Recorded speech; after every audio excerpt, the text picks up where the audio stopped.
Hello everyone, welcome back to another episode of Personal Finance for Us. I actually missed last week, sorry about that. I ended up working a few extra shifts at the hospital the last 2 weekends, and on top of that, had my new PC built, which had a couple of snafus along the way, but we are back, up and running. No more shifts at the hospital, I don't think, for a couple of weeks, or extra shifts I should say.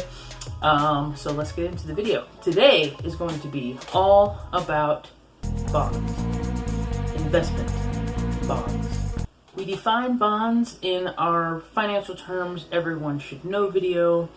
A bond is an investment where basically you are acting as the bank, except for you have no control over the interest rates. You probably don't have millions of dollars in order to make millions back, and you don't get to decide the term of the loan. So, okay, so the bank definitely has the better deal, but the concept is the same.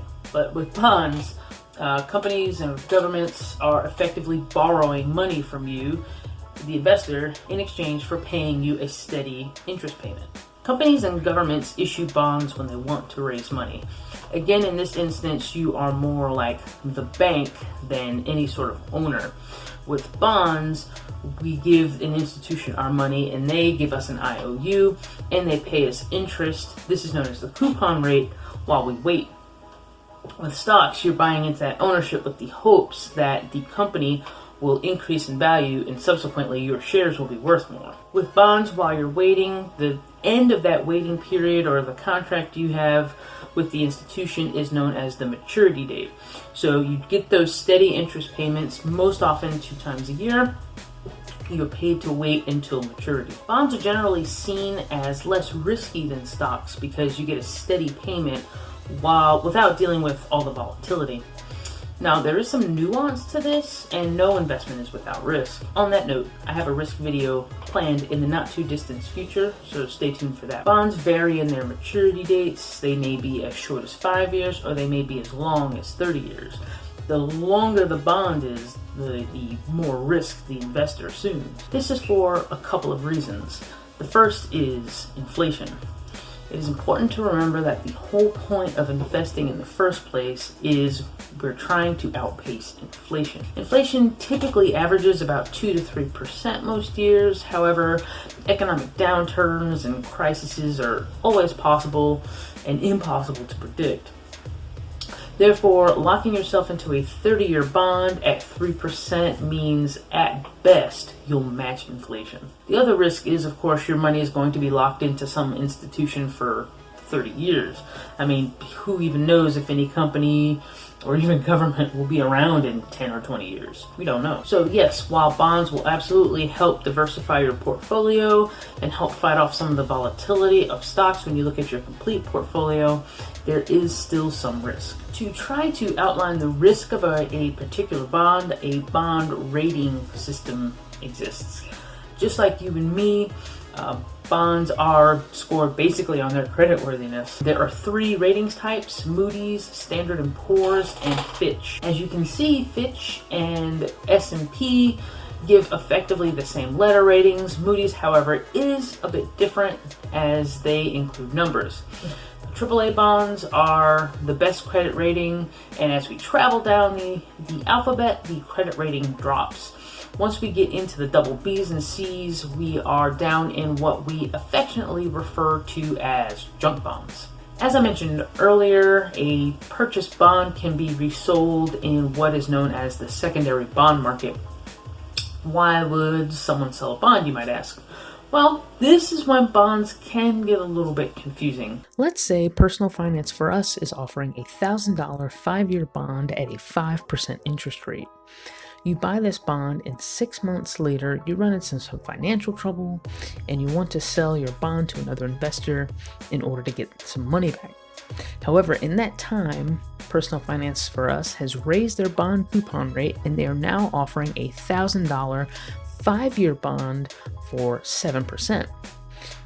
No one is going to be interested in buying your bond from you for $1,000 because they can just buy a new offering for 7%. This means your bond has technically lost value, at least in regards to selling it before the maturity date.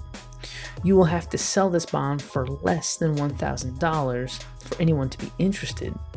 This is known as a discount to par, par being the principal amount. Now, let's say instead rates went down to 2.5% after you bought the bond and you needed to sell. The opposite would happen. Now the company is only offering new issue bonds at 2.5%, meaning our bond is more valuable. So you could sell your bond at a premium to par. Now again, all of this isn't really necessary to know unless you run into a situation where you really want to liquidate your bonds, so don't let all this secondary market stuff be intimidating. Okay, the last way to buy bonds is actually to buy bond funds.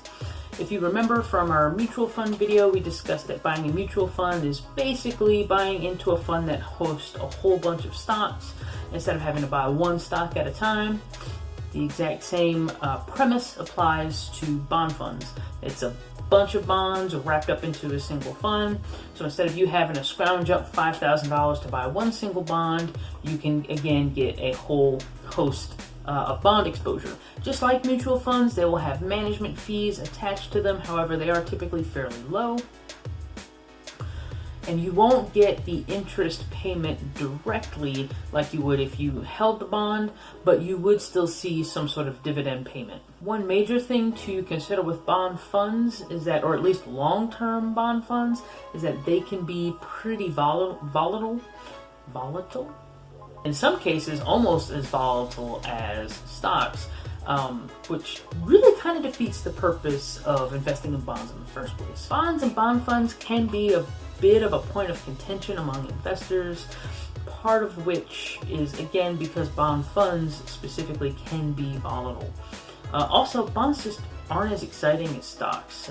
No one's ever going to suddenly see a 22% jump in their bond portfolio. It just doesn't happen. That's not what they do. But when used correctly, bonds can be an excellent addition to your portfolio once your stock portfolio is a bit more established. All right, everyone, that will do it for this video. This has been Personal Finance for Us.